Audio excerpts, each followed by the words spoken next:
I think he's going to be absolutely like mind-boggling. What's up guys and welcome. You're watching Fazi Fitness. Let's start this video with Derek Lunsford and what the 4 times Mr. Olympia Cutler had to say about him when he appeared on the Muscle and Fitness podcast. We are like 20 days out of this year's big show, and the points he made here, they make a lot of sense. I mean, just look how Derek Lunsford is looking 22 days out of the Olympia. The things that were missing from his physique last year, the chest and the shoulder striations specifically, and the lack of density compared to the reigning champion Hadi Choopan, that looks to be vastly improved. Derek had first place votes last year, Right. and I think Derek is going to be so much improved.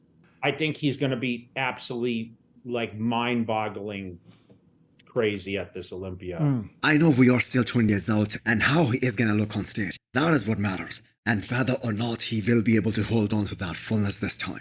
Now the way he is looking in his recent video, that is super impressive. However, I do believe that he wants to keep an element of surprise, and that is why he isn't hitting his most powerful shots, like the front double and back double biceps. But you can just see a glimpse of how these shots are gonna look like when he is on that stage. And the reason so many people have him winning this year is because his margin of improvements were more than anyone in this year's Mr. Olympia lineup. And I do believe that he did all the right things to make that count.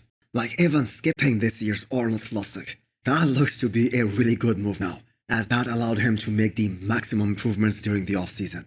So how anyone is gonna compete against such cartoonish proportions, especially if he comes in at his all-time best, and that too when he is 100% peaked.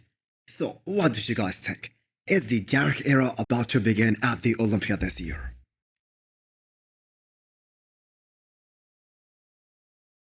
The next update is from Sergio Oliva Jr. and it is an exciting one. So Sergio starts training with arguably the most hardcore training individual of all time in bodybuilding. 6 times Mr. Olympia Dorian Yates. Is this the variable in Sergio's bodybuilding journey that has been missing for a long time? He has now a new coach, Neil Hill, and now Dorian Yates is also in his corner. So correct me if I'm wrong on this one, but Dorian has never worked with an IFBB pro that belongs to open bodybuilding.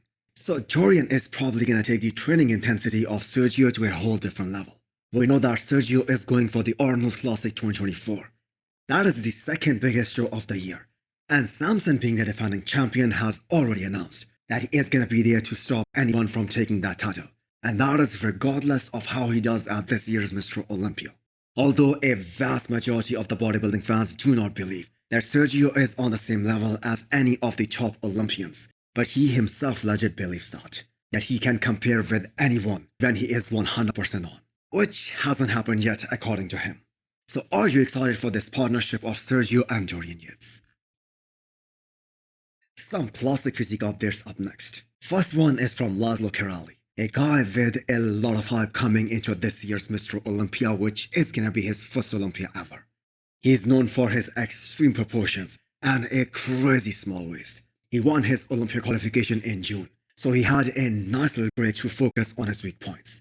He was given one criticism: bring up his quads and create more balance between his upper and lower body. He is a very tall guy, so the weight increase in his respective height class would only be 2 pounds.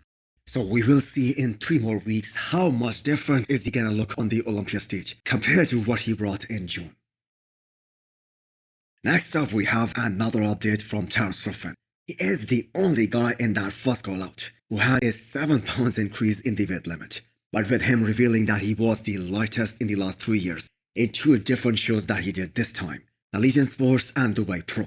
That really shows that his priority is far from maxing out just on the weight scale. Maintaining that flow that he currently has, that is going to be a key factor on how he performs at the Olympia this year.